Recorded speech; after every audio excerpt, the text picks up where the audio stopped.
Hello, everyone. Welcome back to another episode of Dev Diaries. Today, I'll be working on a new map. This one in particular, I'm pretty proud of.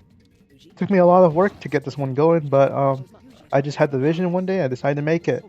Before I start, though, I'd like to preface the video this time in the same disclaimer I did in episode one, and say that I'm not an official developer for Age of Mythology. I'm a mod developer, so I have no affiliation with the official World's Edge or Ensemble Studios, whoever works with Age of Mythology in any way, shape, or form. This is just a free mod that you can download that I'm working on. Anyway, enough of that stuff. Let's get to the fun part. So in this video, I'm just gonna have alpha gameplay footage run in the background while I show you guys the steps and process that I went through to make this map. So this map in particular was a very long one. It took longer than the other three maps that I've shown you in Dev Diary so far. So I'm pretty excited to be over with it and show you guys what it's about. So I took the second layer square from the map from the last episode and I re-put it here, and I'm planning on repurposing it. But before I do that, I remembered how on Ubinopolis in episode 4, I redid all of that, and I was able to make a big square surround a smaller square, and I wanted to redo that, but this time instead of having just a visual outside, I wanted to do it with the purpose of having a forest outside. So you can see here, I successfully did it. I made the forest terrain on the outside, and now I can easily just restrict a bunch of trees on the outside to give it the forest look, and just simply tell it don't go in the smaller square, only stay on the outside, and it'll look just like a real forest. And then me not being able to focus on one task at a time for some reason, I circled back to the square I took from the last map, and I turned it to a circle. This was cool and all until I realized this left you with nearly no space to spawn on, because leaving it as is, you would spawn in the forest ring, which I didn't want. But if I pushed you closer to the center, then you would intercept the circle and some of your towers would be separated by the hill. So my first course of action was, I thought to myself, if I force the trees to spawn, will it maybe make your town center spawn away from it? Like, will your town center be smart enough to spawn away from the outside ring if I put the outside ring in? So I went ahead and added the trees, and I made the circle a little smaller in hopes of giving it more space to spawn. And unfortunately, while it looks like it's working now off camera, sometimes the half the town center would in fact spawn inside the trees, which I had to change. So I took like around 2 or 3 days of just testing how close I can put you guys together and how small I can make both the ring, the forest ring, and the circle in the center. Eventually, I decided to just give up and make the circle in the center so big that it would be able to fit you. So now you guys spawn in the center together, and I didn't want another map where you guys were just close for no reason, like Haven Exploration or Zero Enclosure. So I wanted to add something in the middle to deter you guys from just rushing each other, and, give you an extra walk around space. And that's when it hit me. I remember I had a failed code that looked really awesome, but I couldn't figure out how to execute it in larger map sizes, and I was going to revisit it now that I have gained so much experience from working through my maps. And upon revisiting it, I think I was able to stabilize it. It was very difficult and it took me a long time, and it did present a lot of challenges along the way, but I was able to work it in, and now it looks like this. Honestly, I was so happy because I thought this looked awesome before, and I was so sad when I couldn't figure out how to make it stable. And now that I finally was able to do it, it was just a joyous occasion that I can finally incorporate this into the map. I wanted to take it further than just a visual aspect, though. I wanted to make a sort of gameplay thing out of this. So I had already developed a forest ring around the map, right? A square forest ring that you get wood from, and there'd be plenty of wood there. But of course, you need wood close to you at the beginning of the match, since that square ring of wood was decently far away. So I decided to make wood wrap around both the cool center thing I showed you and that little circle you spawn in. So in place of spawning a normal random forest, you have to choose to get your wood from either side. And the wood line here is very thin and stretchy, so you have to be mindful of your wood drop site placement. But then I got another idea of how to incorporate this center looking area into our gameplay. So I removed the trees on the inside of it. And overall, there's quite a bit of trimming I had to do with the forest code to make it look better. Because while it was wrapped around, sometimes it would just kind of weird out. Anyway, my new gameplay idea was to incorporate a town center that spawns in the center of this weird looking crater thing. Instead of just plopping it down like Megalopolis or Sunlight Strands does, I'm gonna have a unique thing going on around it where you can't build in the entire center area except for where the town center is. So you can see in this clip here, I'm trying to build a military academy, but it can only be built on the tiles that are immediately next to the town center. Like, you can't build in the rocky area. This will make it very hard to defend, but at the same time, of course, you want that extra population boost from the middle town center. So it's going to be up to the player about the risk versus reward judgment to see if they want to advance to this town center or not. Unlike Sunlight Strands or Megalopolis, where it's usually a clear yes that you want to fight for the middle town center, there's a lot of risk involved with this one. Especially given how once your villagers are done building, they have nothing else to do in that area and they will have to spend a lot of time walking back to a useful part. With the gameplay mechanic mapped out, it's time for do my favorite part, which involves the aesthetics of the map. So in this clip here, you can see me starting to add a randomizer to the map because I'm going to want 3 biomes in it. So I'm randomizing first the outer ring that the forest spawns in, like the ground underneath it, for the respective 3 biomes. You can see with each reload here, it changes the forest ground. Unfortunately, the amount of biomes I could implement into this map was restricted to the amount of terrain types that have the special properties of letting you to walk on it but not build on it.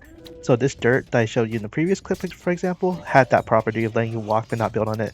The only other 2 terrain types that I know of that have that was the ice that spawns in Ghost Lake and the special campaign lava that you see me use on my other lava maps to let you walk on them but can't build on them. After all, to keep my map vanilla plus and multiplayer compatible, I have to only use assets that already exist within the game. So you can see here, I've moved on to randomizing the outside layer as well as the forest layer. And you can see they're connected to each other, so the snow forest layer is only spawns with the snowy grass out layer, and the lava one spawns with a dull looking one, although I would change this one later on. And then the grassy outside layer would spawn the grassy version, of course. You can also see me experimenting with randomizing the lighting here, although eventually I will lock the lightings based on biome instead of being completely random. So after about a day's worth of work has passed, I went ahead and started randomizing the inside to be different from the outside, just to add more variety to the map. There was a lot of basic bug fixing I did in between these two, like an actual whole day between working on the outside looks and the inside looks, but I'm going to skip that for the sake of this video. And then what's funny is I think I end up reversing it so that the outside becomes the inside and the inside becomes the outside. In case you haven't noticed based on these clips, I'm trying to have the circles be different colors on the mini-map, despite looking similar in terrain, just to help the player know where they are visually. So I end up reversing the inside of the outside to have the main color, normal colors you would see in maps, black, green, and white, which is grass, Hades, Underworld, and Snow be on the outside, and then you have the special colors on the inside, which would be Tundra Yellow, Marsh Green, and Brown Underworld. The reason why I do this is because I want to contrast with the center area, because for example, the Snow White may have looked too similar to the blue ice in the center, but by having the Tundra Yellow next to the blue ice instead, it makes more of a contrast. This is something that I was originally disregarding of in my first edition of the map, as you can see by the fact that some maps didn't have forest ground colors. But after playing it with online people and learning, I've decided that color contrast in the main map is really important, which is why I consider these things now for you guys. And in the definitive update, I made sure just about all my maps had green forest colors, with the exception of Mount Awat and the Underworld version of Awat Unknown having black forest ground like the other Underworld maps do. But even my other black maps like Volcanic Disruption and Cypress Scent have the green forest now. For the most part, the basic foundation of the terrain had been laid, so I was gonna put that down for a bit and work on it later. I would continue to work on it even after I thought the map was quote-unquote done. But for now, I'm gonna work on the forest variety. So I'm gonna have your edge forest be a different forest type than the rest of the forests on the map, you know, the ones that wrap around in a circle.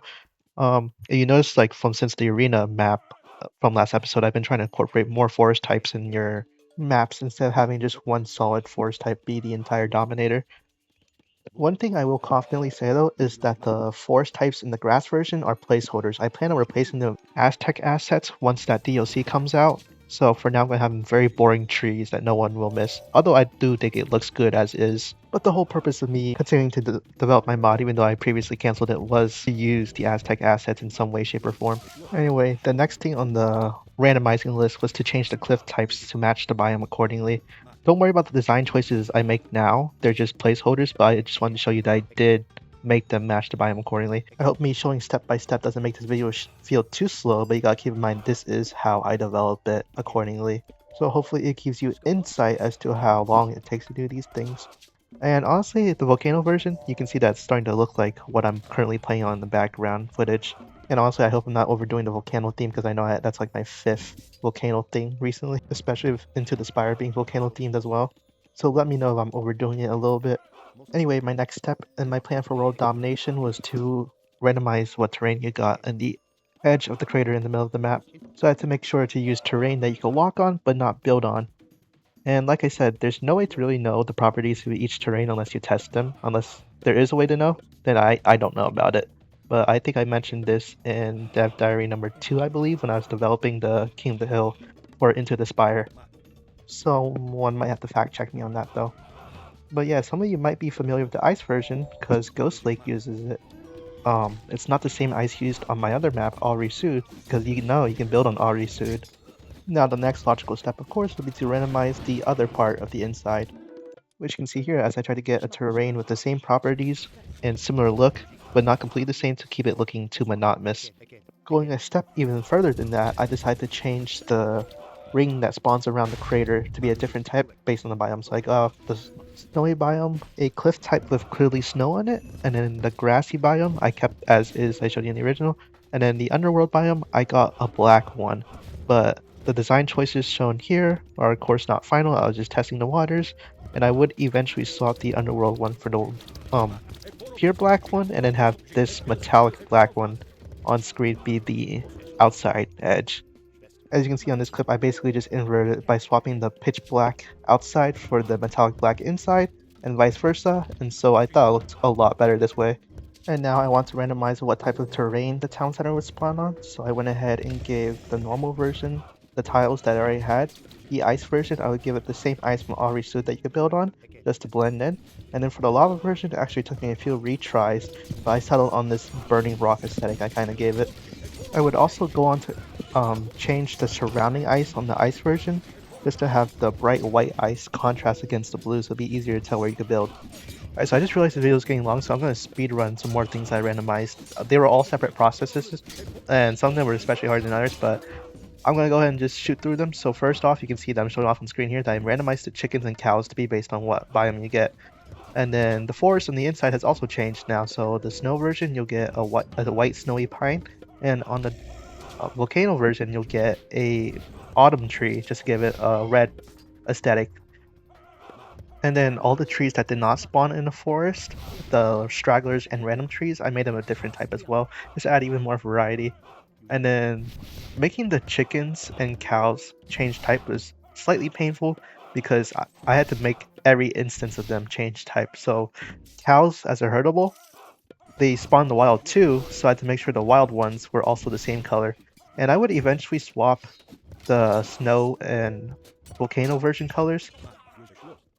In this clip, you can see the snow version has the white cow with brown spots, and the volcano version has the fully brown cows. They would look difficult to spawn in the center. The white cow with the white ice difficult, and the dark brown cow on the red and brown rocks also difficult. So I swapped them around, and they're a lot more visible now when you travel to the center.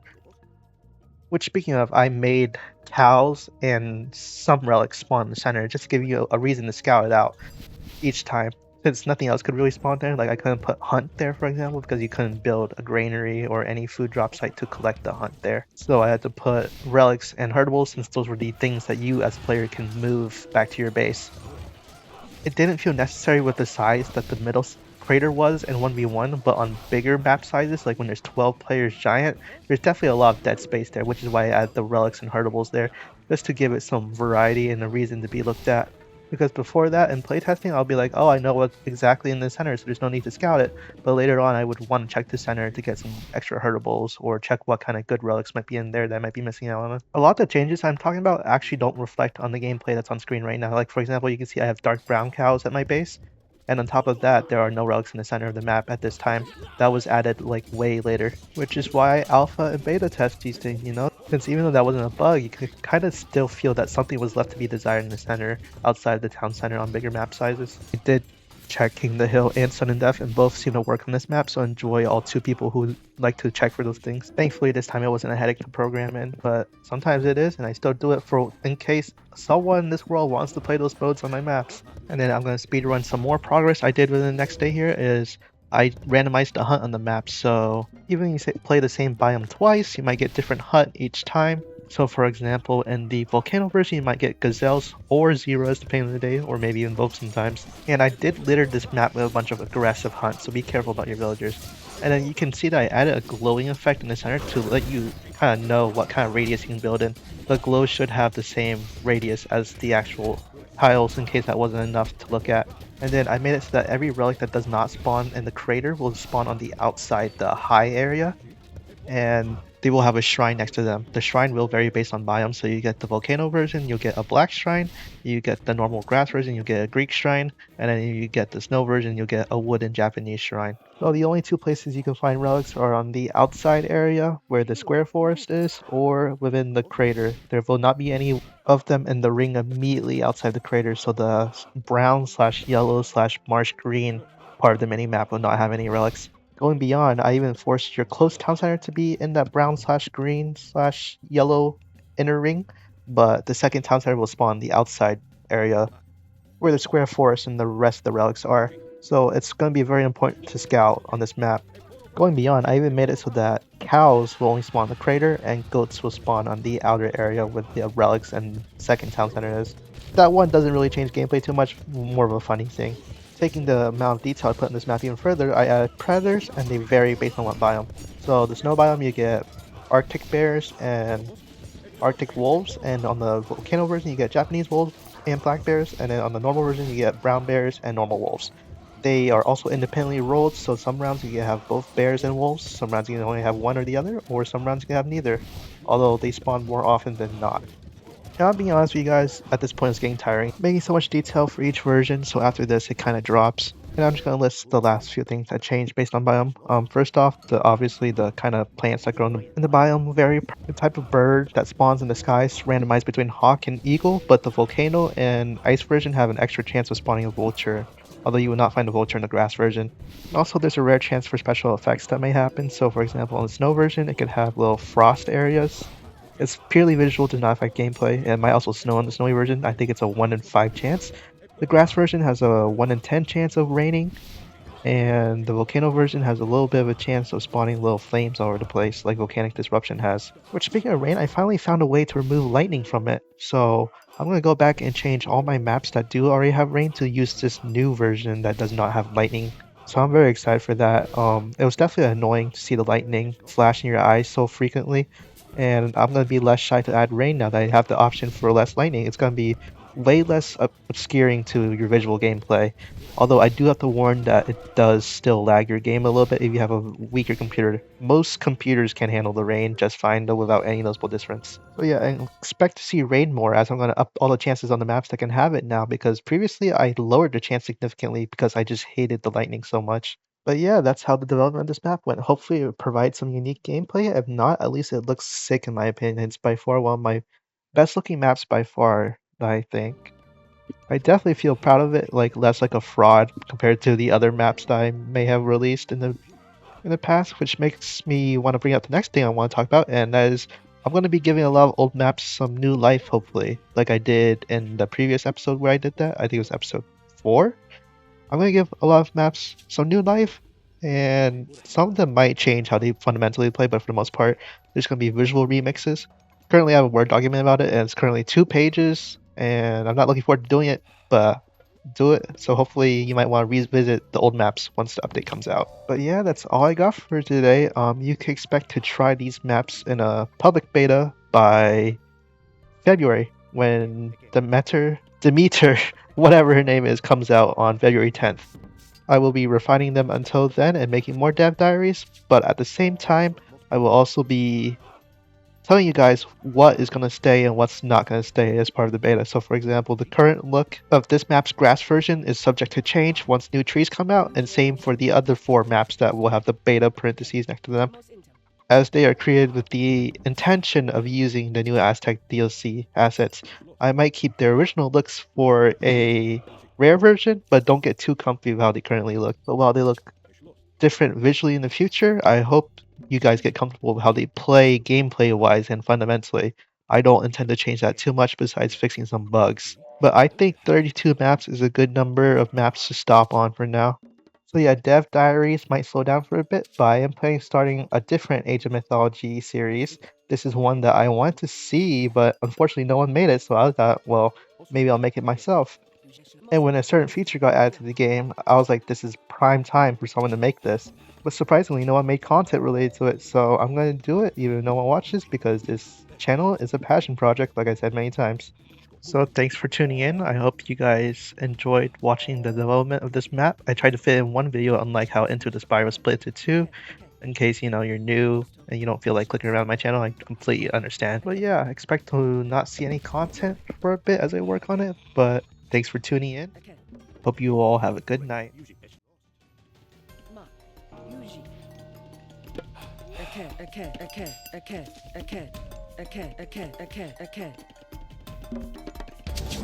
Also, again.